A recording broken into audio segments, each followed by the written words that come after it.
We are now living in the ex-Soviet Union, where a president comes out on a stage, introduces the new Secretary of State, and then turns his posterior to the world, including the dunces called stenographers, you used to know them as reporters, walks off the stage, and the new Secretary of State says not a word.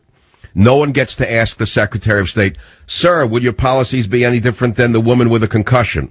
Sir, how will your policies change from the woman who is in hiding?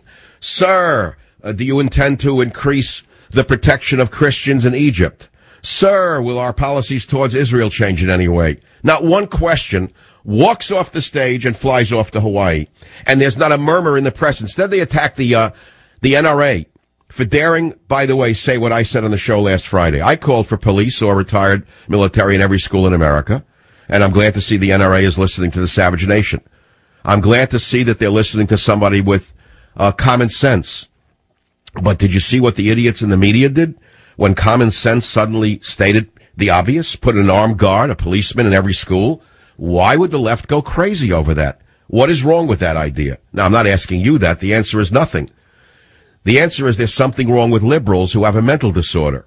For example, there's an ex-fat man who went on a slim fast diet in New York named Nadler, who said that only government should have the power to kill. So let's look at what Nadler meant. Let's look at the record of gun control, shall we? In 1929, the Soviet Union established gun control. What happened? Between 1929 and 1953, about 20 million dissidents were rounded up and exterminated, Mr. Nadler. Are you paying attention, Schumer? In 1911, Turkey established gun control. And from 1915 to 1917, 1.5 million Armenians were rounded up and exterminated by the Muslim government in Turkey. Germany established gun control, Mr. Schumer, in 1938. Schumer, pay attention. And from 1939 to 1945, 13 million Jews and others were rounded up and exterminated. China established gun control in 1935, Mr. Durbin. And from 1948 to 1952, 20 million political dissidents were rounded up and exterminated. Mr. Durbin, Guatemala established gun control in 1964. From 1964 to 1981, 100,000 Mayan Indians were rounded up and exterminated, Mr. Durbin. Uganda established gun control in 1970. Between 1971 to 1979, 300,000 Christians were rounded up and exterminated in Uganda. Cambodia established gun control, Charlie Schumer. That was in 1956. And from 1975 to 1977, 1 million educated people were rounded up and exterminated in Cambodia by Pol Pot.